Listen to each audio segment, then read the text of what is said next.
दादी प्रकाशमणि को मैं बचपन से ही जानती थी। सन 1936 में सिंध हैदराबाद में जब ओम मंडली की शुरुआत हुई थी तो एक स्नेहमयी, लगनशील, आज्ञाकारी कुमारी के रूप में उनका पदार्पण हुआ। आती उनके हृदय में ईश्वर तथा ईश्वरीय परिवार के प्रति भरपूर प्यार देखा। उनका मन, वचन, कर्म हमेशा विशेषता संपन्न रहा। कभी साधारण चाल चलन की तो झलक भी नहीं आई। प्यारे बाबा ने भी उनको आते ही टीचर का पदभार संभलवा दिया। छोटे बच्चों की तो वे दिव्य शिक्षिका थी ही, कुंज भवन में बड़ों के बीच भी टीचर की भूमिका बहुत अच्छी निभाते देखा। बारी बारी से सबकी भोजन बनाने की सेवा आती थी तो अपनी बारी में वे भोजन भी बहुत अच्छा बनाती थी। जीवन के हर क्रम में, चाहे स्थूल हो या सूक्ष्म, उनको सदा कुशल ही देखा। बाबा द्वारा बताए गए नियमों के पालन में तो हमारे सामने सैंपल बनकर रही। वे सरलता और स्नेह की मूरत बन मम्मा, बाबा तथा सर्व भाई बहनों पर अपनापन उड़ेलती रही। जब हम कराची में थे तो प्यारे बाबा उनको ईश्वरीय सेवा के विभिन्न निर्देश देते थे, जैसे कि कैम्ब्रिज यूनिवर्सिटी में ईश्वरीय संदेश भेजो, महात्मा गांधी जी को ईश्वरीय संदेश भेजो, आदि आदि।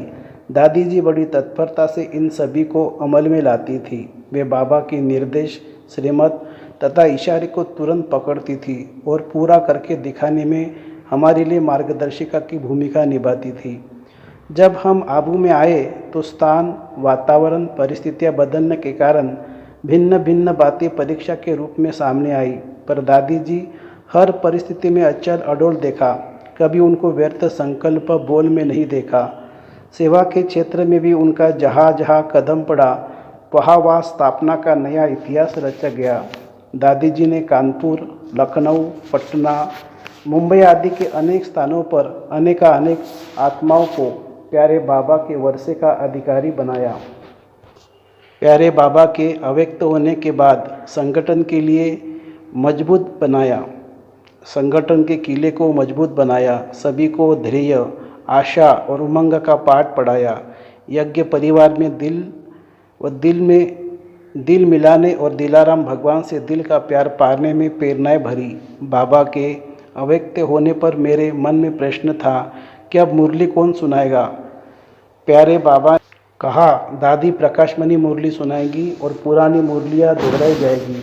सचमुच दादी जी ने ऐसी मुरली सुनाई जो साकार बाबा की भाषा हमें मिलती रही।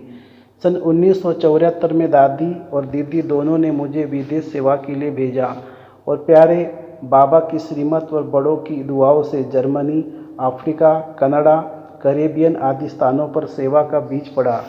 लंदन तो सेवा का प्रमुख केंद्र था ही। उन दिनों पूरे 4 साल में मैं मधुबन नहीं आई। हाँ, दादियाँ हमारे पास आती रही। सन 1977 में दादी हमारे पास आई। वहाँ ठंड बहुत होती है। मैं अमृतवेला कमरे में ही योग में बैठ गई। दादी ने इशारा दिया, बाबा के कमरे में चलो ना। तब से लेकर मैंने निरंतर ऐसी आदत बना ली है। दादी ने ही लंदन में ट्रैफिक कंट्रोल प्रारंभ करने का इशारा दिया। जब दादी विदेश के दौरे पर आती थी, मुझे यही वासना आती थी कि दादी नहीं, स्वयं बाबा ही आए हैं। डबल विदेशी भाई बहनों को देखकर दादी हमेशा ही कहती थी कि आप पुनर्जन्म में भारत में थे। इस अंतिम जन्म में ईश्वरीय सेवार्थ आप इस भिन्न भिन्न स्थानों पर भिन्न भिन्न संस्कृतियों में आ गए हो। दादी की नेचुरल रूहानियत, उनका ईश्वरीय प्रेम और कल्प पहले की स्मृति पक्की कराने की विधि बड़ी प्रभावशाली थी। वे पहली झलक में किसी भी आत्मा में इतना अपनापन भर देती थी कि दूरी से अपनेपन का भान मिट जाता था, अनजानेपन का भान मिट जाता था। यह मेरा महान भाग्य है कि ऐसी महान दादी से ही मुझ पर हक रखा। मैंने भी दादी की समीपता का बहुत सुख पाया है।